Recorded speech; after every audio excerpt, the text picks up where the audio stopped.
What is going on, Concierge Physical Therapist? Hey, I'm really excited to share this live with you guys on Monday.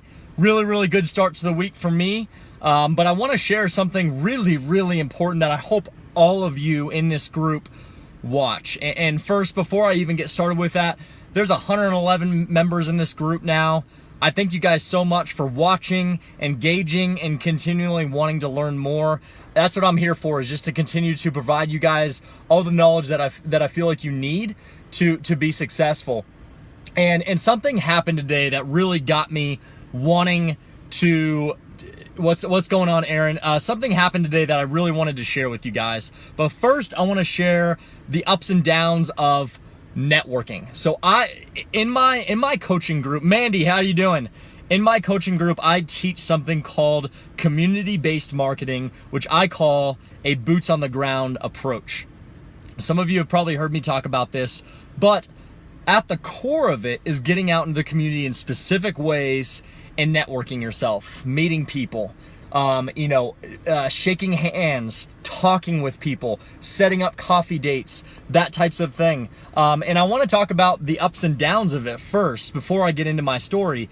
And then in the fact that there are a lot of people that you're going to meet, there are a lot of coffee dates that you're going to set up with other business owners, that it's not going to go anywhere, that you may not have any real, you may come out of it feeling like it was a waste of your time, is what I'm trying to say. And that is going to happen. And that has happened for me time after time again. But I want you to all understand that there are going to be those select few, that select 5% of people that you meet. I'll even say that top 1% of people that you meet that could change your life and change your business. And I want you all to keep that in mind when you're getting out there and networking and doing community-based marketing, because all you need is one person to make a substantial impact on your business. And so I'm going to share a story real quick. When I first moved here to Denver 3 years ago, and I wanted to start my practice, I basically reached out to every concierge MD in the entire area that I could think of. I reached out through email. I met with quite a few of them. I met with probably about 4 or 5. And there was specifically one doctor that I met with that, you know what, I just really didn't feel like I gelled with him too much. He did kind of seem like he was one of those doctors that was kind of full of himself. But he was the biggest name concierge doctor in the Denver area. So I was like, I've got to meet with this guy. I've got to be relentless at getting in his door.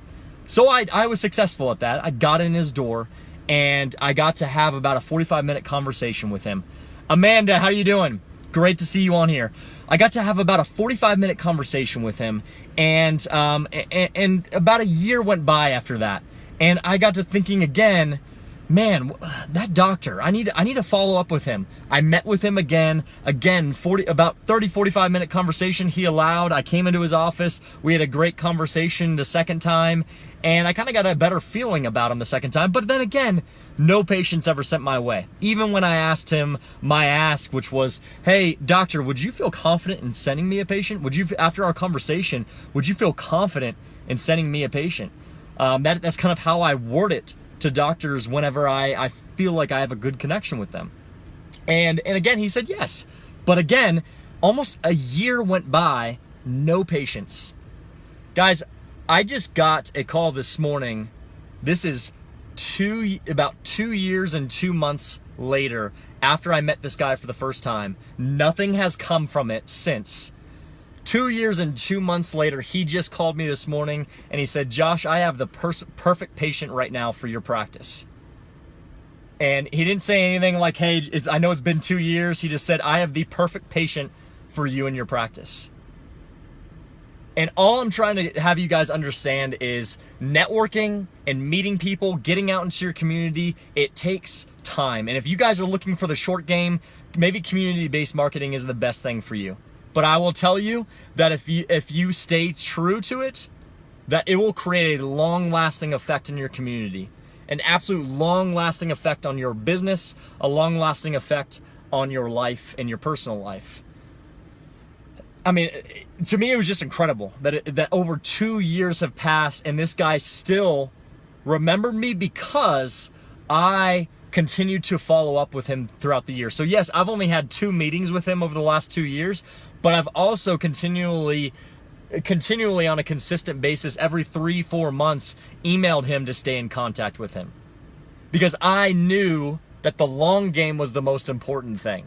And if they can see, hey, this guy's still staying consistent with me and he has expected absolutely nothing in return, I knew that eventually this guy was going to be on my side. And this morning, that happened. So I wanted to share kind of, the ups and downs of networking. The downs part, which I think is important to share, is the fact that you're going to meet with a lot of people on a regular basis that simply, it's just not worth your time. But you're not going to know that until you go into a meeting with them. And then the up part of networking is you never know who it could be that could be the game changer in your business or in your life. So play the long game and realize that relationships take time to grow. And if you show somebody your consistency and you show somebody that you care on a regular basis for a long period of time, eventually they're going to want to help you out. All right, so you guys have a great day. Hope that helps. I hope you all listen to this story and take that to heart and realize that we're all reaching for the long game. We're all trying to create practices that are going to create a life for all of us as physical therapists that we can quit our jobs, our corporate jobs, and work on our own and have a self-sustaining business. And that is created through relationships. I hope you guys have an awesome Monday. Enjoy the rest of your day. Talk soon. Actually, No BS Wednesday coming up on Wednesday. I'm going to talk very, very deep about mindset. All right? Look forward to seeing you all on there. Talk on Wednesday. See ya.